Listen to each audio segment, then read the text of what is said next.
47% of Idaho students are proficient in language arts. In math, the proficiency rate is lower.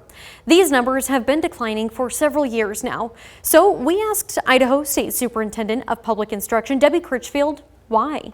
When you look at Idaho's proficiency numbers, it raises some big questions. When I look at the test scores, the first thing that it tells me, or I guess questions that it raises in my mind, what are we teaching and how are we teaching that? Idaho State Superintendent of Public Instruction Debbie Critchfield says there are many reasons why student proficiency levels are where they are at. I hate to take everything and roll it up into COVID, but we can't talk about some of these changes without talking about that.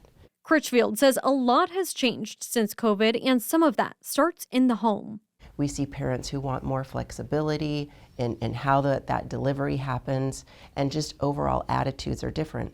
Critchfield says raising scores starts with better preparation for teachers. Then the next question that I ask is, what are the materials? What's the curriculum that's going into the classrooms? She and her team are working with districts to improve curriculum choices.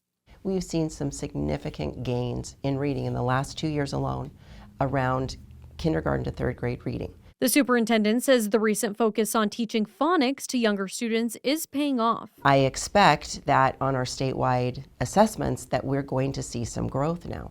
While Critchfield expects scores to improve in reading, she is now focusing on another educational challenge here in Idaho, math. Well, I think the first part of talking about improving student outcomes around math is to articulate a clear vision. While overall proficiency is between 40 and 53%, Critchfield points out there are also a lot of public school success stories. We have more students that are graduating from high school with a 2-year degree than we've ever had. We see kids that are graduating from high school that are certified to be an EMT. And as an 18-year-old can graduate and go ride on an ambulance and save our lives. We have students who are graduating with a CDL, who are immediately going into the workforce. The goals for proficiency in Idaho are set by the State Board of Education. Superintendent Critchfield is on that board. Now, as for the results, she says part of having something that can be measured also must include something that can be achieved. If you have a story about education, go ahead and email us at news@idahonews.com.